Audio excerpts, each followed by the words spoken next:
Morning, Father Jerry. Good morning. Over here. Oh, hey. Hi. You guys came back. I can't believe it. After all these weeks, I'm delighted to see you. You notice I'm wearing my mask. I'm going to take it off because we're pretty far away from each other, but I just wanted to let you know that it's important that if you go out and you're close to your friends, you should wear one of these, okay? For your own good and for the good of the rest of us, all right? And remembering to keep a good distance in between, okay? This one was made for me, especially from Beth Ann, way out in Texas. And she sent me this beautiful mask, so I'm going to take it off. It's me! Just in case you didn't know. Well, I am happy to see you, and I think we should start off with our little song. And if you check the webpage, a lot of you guys taped the song at home, and now it's on our webpage, and that made me feel like $1,000,000. You sang the song, so thank you very much. And we're going to sing today. We're going to throw in two people in particular today. We're going to throw in Luke and Derek, because Luke and Derek are our picture of the week on the chair. Here they are. And Luke and Derek are actually looking at the screen, and look who's there on the screen. C'est moi, it's me, I think. And so Luke and Derek, I hope you're tuning in today. Thanks for being with us today. I always like to have a picture of the week on the chair, so if you could send me your picture, I would put it on the chair and we introduce you especially. So today when we sing our opening hymn, which is going to be He's Got the Whole World, we're going to say He's got Luke and Derek. Okay? So let's begin. He's got the whole world in His hands. He's got the whole wide world in His hands. He's got the whole world in His hands. He's got the whole world in His hands. He's got Luke and He's got Derek in His hands. He's got Luke and He's got Derek in His hands. He's got Luke and He's got Derek in His hands. He's got the whole world in His hands. All of you too. Thanks for being here today. Now, I thought today we would just have a little review of last week because there were some interesting things last week. Remember? We talked about the nice hanging over the baptismal font and the color of the season. Okay, right now we're Easter. We talked about our baptismal font, how it's located by the front of the door. Takes away that sin that we have when we're born, but more importantly, it gives us grace, much grace. It calls us children of God, so baptismal font is so important. We have our beautiful picture here, right, of Jesus being baptized, and kids looking on, and moms and dads looking on, and God and the Holy Spirit above Jesus with St. John the Baptist baptizing. So we've got to remember that's an important picture because it goes so well with the baptismal font. And then we have the ambry, remember, this nice cabinet that holds the three holy oils. Oil of catechumen, the oil of chrism, and the oil of the sick, the oil of infirm. So, pretty important. And last week, we also talked about our friend Saint Anthony, good Franciscan friar under Saint Francis. Okay, so he's important and he's in our church, and that's a very old statue, so we're happy to have it. Today, our saint of the day are two saints, Saint Mary and Saint Anne. Saint Anne is the mother of Blessed Mother. We don't always remember that Blessed Mother has a mother, huh? We call her our mother, but she also has a mom too, Saint Anne. And her dad was Saint Joachim. So in our church today, because it's named what? Immaculate Conception, that's right. And so because we are dedicated to the Blessed Mother, we have Mary here with her mom as well. As she was a mom to Mary, Mary is a mom to all of us. So that's why she's in our church, and that's why it's important that we know who this is. The statue, by the way, goes back a long, long time. We resurrected the statue along with St. Anthony when the church in the Stockade, Holy Cross, when that closed, they had these old statues. And I thought they were so beautiful that they should be with us. Now they have a safe place because we're going to be here for a long, long time. Now, Immaculate Conception. Remember I asked you to look that up, and I asked you to learn how to spell it. So, let's see if you can spell it. Capital I,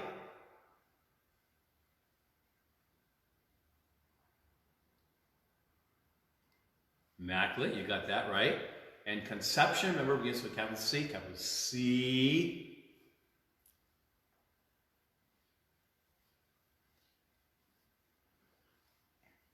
Right, Immaculate Conception. You did your homework. I'm so proud of you. Thank you. So you got to repeat that once in a while, okay? Immaculate Conception. And what does that mean? That's important. It's a long name, but it's the most beautiful name that Mary has. She has many names, but this is her most important name. It means when she was born without any sin. You and me, when we're born, we have original sin, and that needs to be washed away in baptism, and then we're filled with the Holy Spirit, and we become those special children of God. But Mary was preserved from that sin. And you know why? Because when Mary carried baby Jesus in her womb, remember that's where babies are born, so as soon as a baby is conceived, it's alive. So Jesus was alive in the womb of Mary, and he didn't have sin when he was born because she didn't have sin, right? But when our parents have us, because they had that sin, we inherit it as well. But it's quickly taken away, and much more is given to us. So, Immaculate Conception. From the moment she was born, she never had sin, so Jesus could be born without sin as well. So it's a very, very important concept for us because, of course, we know Jesus didn't have sin, and so he can't come from a place that had sin. He had to be free of that, and she was free of it, and so wasn't Jesus. It's nothing to worry about for us because it's washed away in baptism. Okay? So, Immaculate Conception. And now you know what it means, you know how to spell it, and you should be very proud to tell everybody that you are Catholic and that you belong to the Church of the Immaculate Conception. It's one of the best ones around. We love our church, and we love you. So, that all being said, we had a question from Lauren 2 weeks ago about the bells. And so we're going to show you the bells today. And Mr. Bigos is going to help us because he's one of the bellmen of the church. Get it? And first of all, we got to find those bells. So, it ain't here. It ain't here. Let's go ask them where they are. Come this way.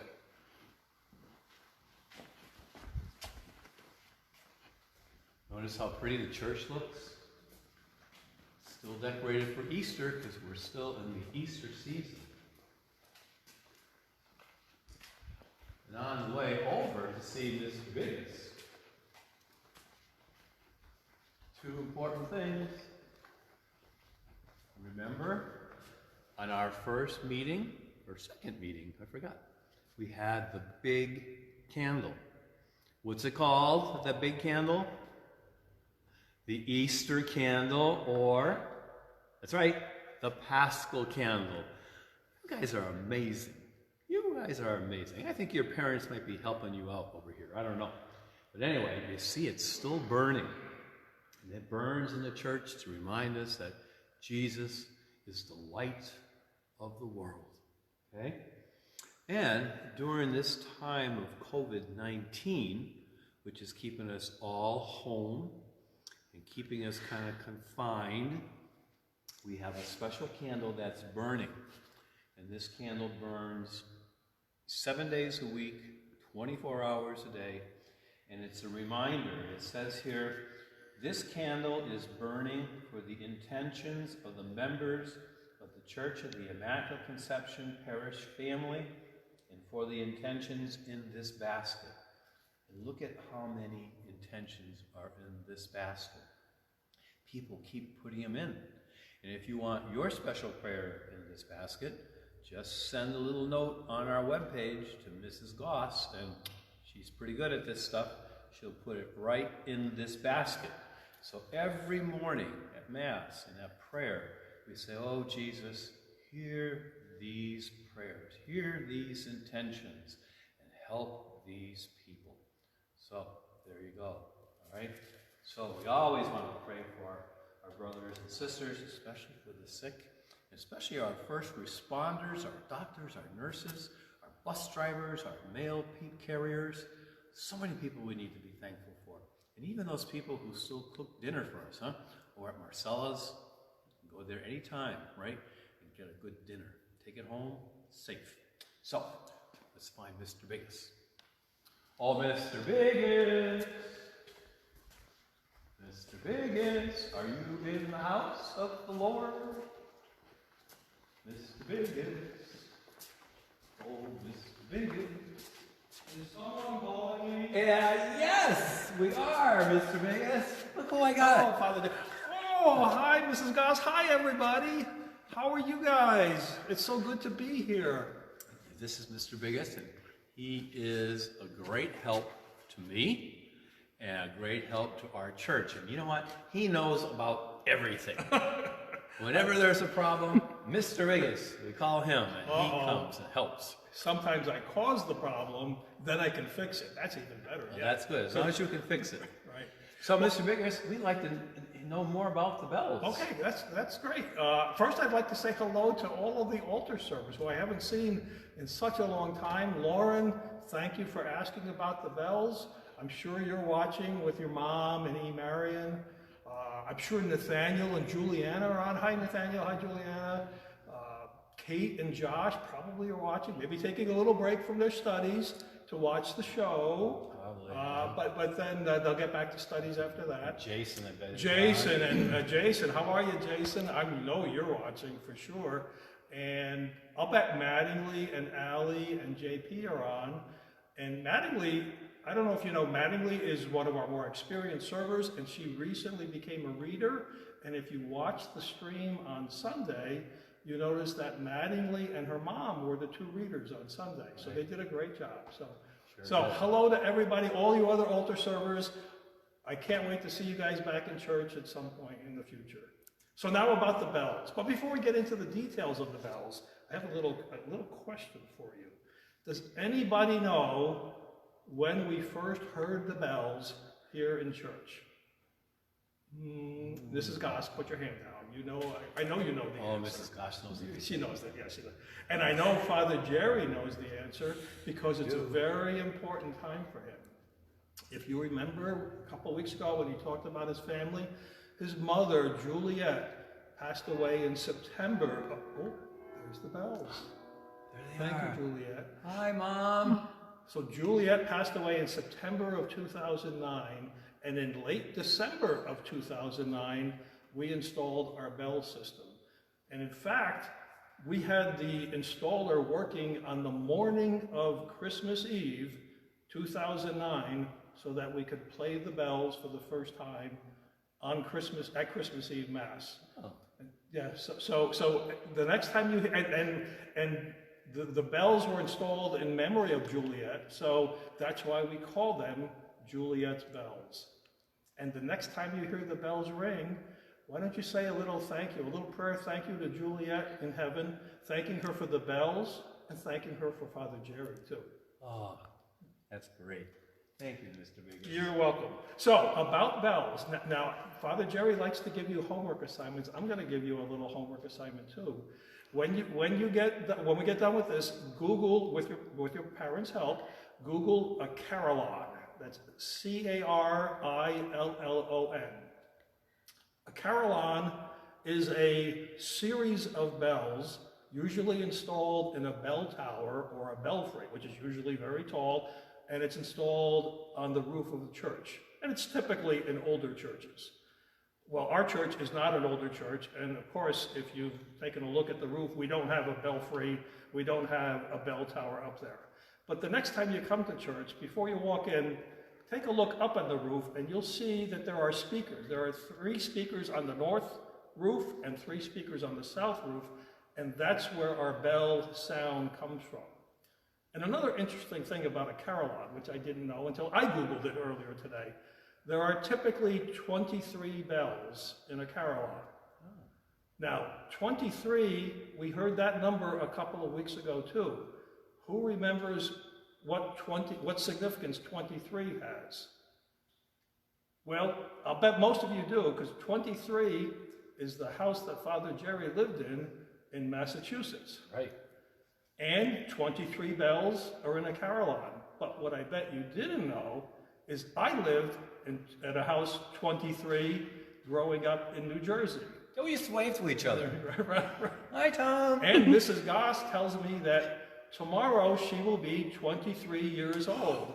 Oh, no, I made that one up. I'm sorry. But 23, significant number. So we obviously don't have the carillon, we have the speakers, but what we do have is a digital carillon. And I'm going to show you what that looks like right now. So let's go into the sacristy.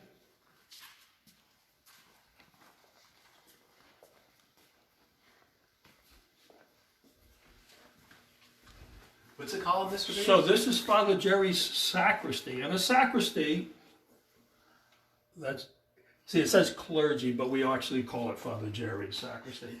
A sacristy is a room in the church where a priest prepares for Mass, where sacred vessels are stored. The altar servers have a sacristy on the other side of the wing over here, and that's where their albs are. And Father Jerry, in his sacristy, has most all of his vestments and some of his prayer books that he needs. But also included in this sacristy, mostly because this is where all the electrical stuff is our bell system. So, Christine, if we can swing around a little bit, I'm going to show you what the bell system looks like. The bells, or the bell system, is in this secret closet. Ooh. And in this tiny little thing over here, kind of like a mini computer, is our digital carillon. Oh, thank you, Father Jerry. You're welcome. I was going to do that before, and I forgot. So this little box is our digital carillon. In this box, we have, there's another box over here. This sends the signal. This is an amplifier. This sends the sound up to those speakers outside. And these 2 little speakers are here so that if we want to test and try and figure out what songs we might want to play, we don't really want to have them playing outside for all the neighbors to hear if we're just trying to figure out what songs. So we turn the amplifier off and we turn these speakers on, and we can have the bell sound coming through there. Are there a lot of songs? There are hundreds of songs in this. There are so many songs. We used to have a listing of the songs, but I lost it. I don't know where it is. What? I don't know. Maybe somebody else lost it. Actually. But we can actually pull up the listing of songs by going into the library. So there's a little mouse. Everything's little in here. A little computer, a little mouse, and because there are so many songs, they're organized by liturgical season. So there's a folder of Advent songs, a folder of Lent songs, a folder of Easter songs. There are songs in here that I never heard of. There are probably, maybe even songs that you never heard of. Wow. Well, but there are also, there's Catholic songs, there's Baptist songs, there's many songs for many different types of churches. Yeah. There are patriotic songs. We play some of those patriotic songs on like 4th of July or Memorial Day. There of course are bell tolling sounds. You know, we toll the bells for a minute before Mass begins. What does that mean to toll? I don't know. Well, the bell kind of swings, and the little clangor, Like ding, dong. Well, let's want to hear a toll. Let's go into here, and we'll pull up a toll. I think this is Luke and Derek's favorite toll. What is that? Whatever toll you're gonna play. Oh, it is. Yeah. How do I want it? Are you sure you know how to work it? Well, it's you see the glasses are it's kind of hard to see. Let's do a 4-bell peal, and now the amplifier is off, so we're not going to annoy the neighbors. Mm-hmm. But we will play this.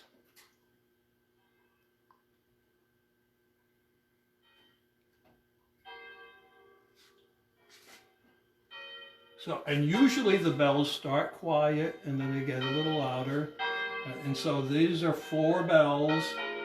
And you could picture the bells swaying with the, what do you call the thing that hits the bells? I call it a clanger. Clanger. Yeah, okay, that's the official name. That's the official name. Well, they sound like really bells. They really sound like bells.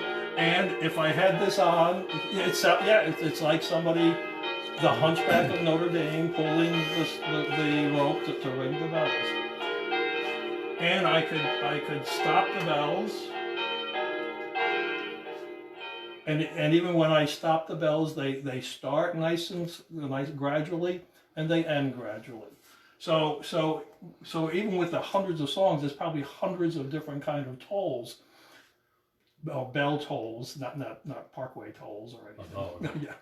Yeah. Easy Pass now. You're right, Easy Pass. Mr. Bigos, that particular toll we just heard, isn't that the Happy Bells? No, that's not the Happy Bells. Oh, I thought that was the Happy Bells. No, the Happy Bells, the Happy Bells ring for 5 minutes. So we're not going to ring them all for the whole 5 minutes, but we actually there's also shortcut buttons.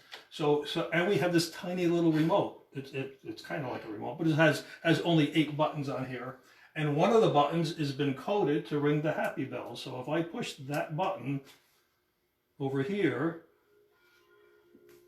then the Happy Bells start. We call them the Happy Bells. I don't know the actual name. They remind me of the bells in Sound of Music when Maria got married and she was you solve a problem like Luke and Derek.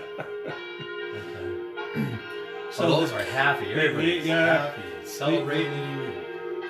These are really nice, and the fact that they run for 5 minutes is a nice thing. Now, if I push this button multiple times, it just cues it up, and it will ring many times, and we didn't realize that at first. And the one time the Happy Bells rang for like 15-20 minutes, and people were saying, what's going on with the bells? Yeah. So we learned a lot about these bells along the way. I'm going to shut these off by hitting the stop button. And let me pick an Easter song. See if we get an Easter song that we know. So that's number 6. Oh, we know this one. We've sung this a lot.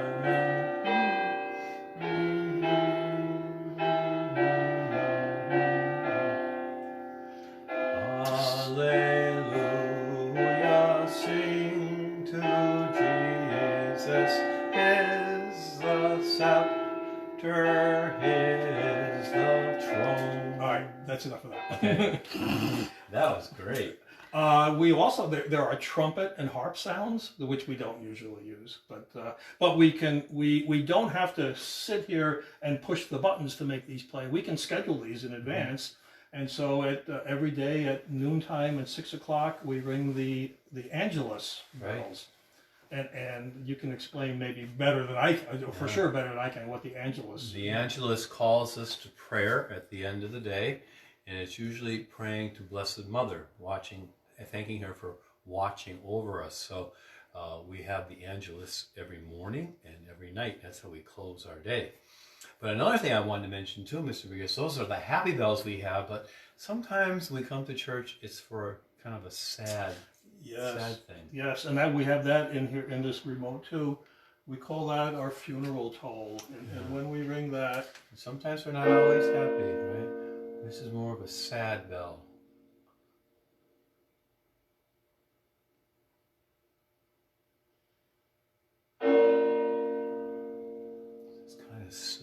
sadness to it. So when somebody comes into church to be buried, when the body is brought into the church, we play the sad bells because we're all sad. But at the end of the Mass, when the body leaves the church, we play The happy bells because we believe they're in heaven. So sad bells coming in, our hearts are broken, but on the way out, the happy bells because we know they're in a place where we're going to be someday. Wow, lots of information here, Mr. Bigos. Well, it's a pretty complex system. I guess so. We're so grateful to Leo Corvino, who installed the system, coming back on the morning of the 24th because Right. there was a problem with one of the speakers. Yes, And yeah. he was here so that we could ring our bells and thank Juliet on Yeah, Christmas Eve. My Juliet.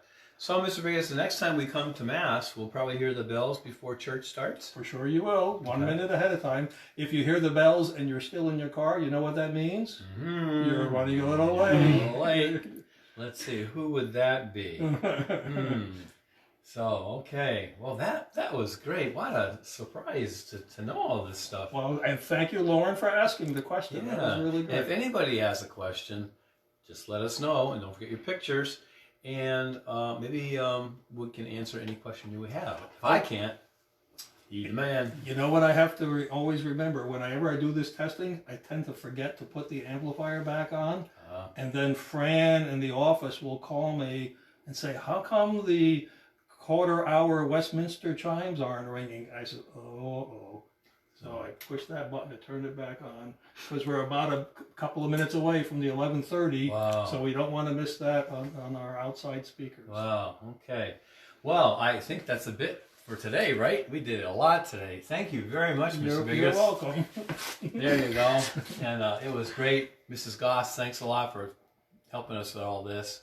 And all you out there, we love you a lot. That we do. And we'll see you real Bye-bye. soon, I hope. Okay, bye.